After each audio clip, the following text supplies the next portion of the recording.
start.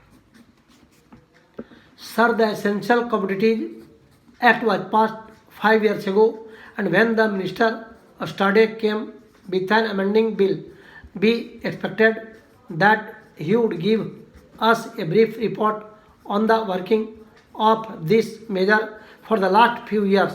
But unfortunately, we are kept in the dark in regard to the exact working of the Act and the nature of the difficulties the Minister is facing.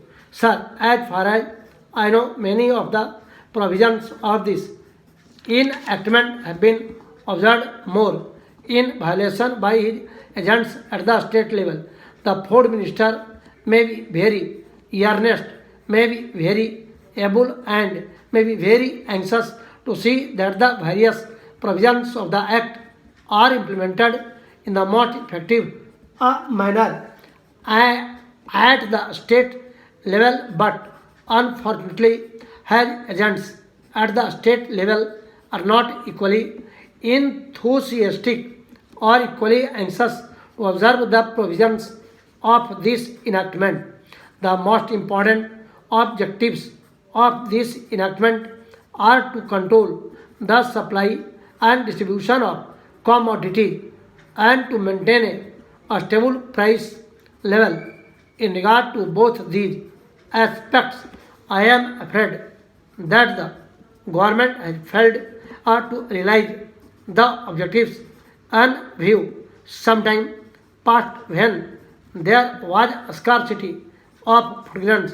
Attempts were made to make procurement from certain wholesale merchants and from rice mills. In my own state, I know many instances of such procurement where after making known that certain things had to be done and certain steps had to be taken by the merchant community, nothing was done later on by the government.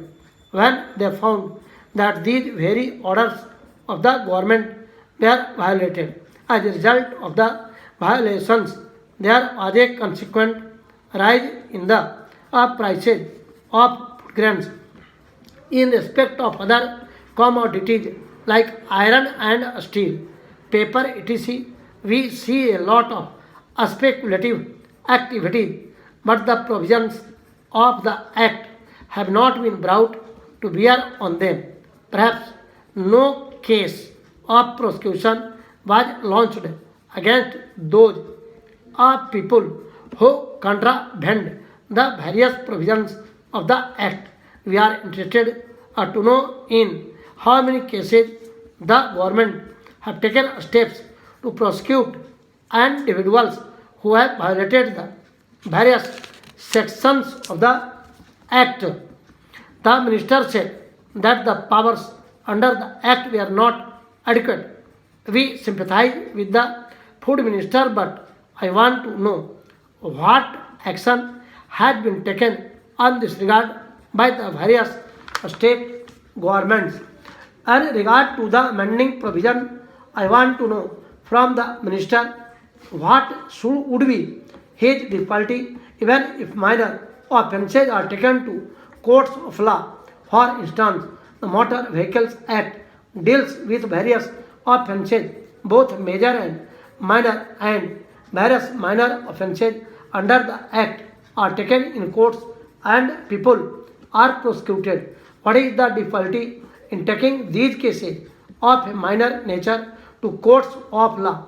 There, the people will have to some safety that they will get a hearing, and if the offences are really offences, then they would be prosecuted.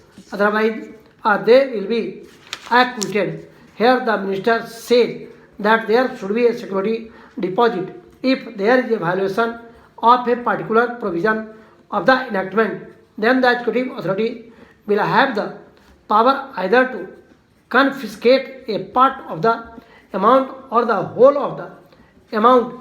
We are clothing the executive authority with more powers. I do not grudge giving powers to the executive authority provided they are used properly and effectively, and in a most fair manner. But unfortunately, there have been discriminations apart from the ineffectiveness of the various provisions.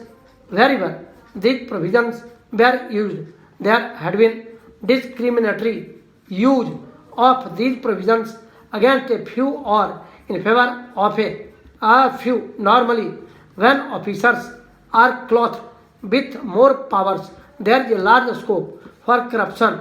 I feel that it would be desirable to avoid such malpractices, and it would be desirable, I think, that when for minor offences, the parties should have a chance to defend their actions. I do not think that this problem of dealing with minor offences will become complex or complicated in any way if we take them to courts of law. I want a reply from the minister in what way he is suffering from a handicap and dealing with minor offences or offences of technical nature. The honourable member made the point that even if this thing was acceptable to the House, he did not know what amount would be demanded as security. So the minister should tell us what amount is normally expected from a licensee in all cases and what the offences are which are of a technical or minor nature which he has in view. We are not told which are major offences and which are minor offences. Clarifications on these points are necessary. I wish that the Act which came into effect long ago was implemented properly. I know that the minister here is very earnest in implementing it, but his colleagues at the state level and at the central level are disbanding him. Stop.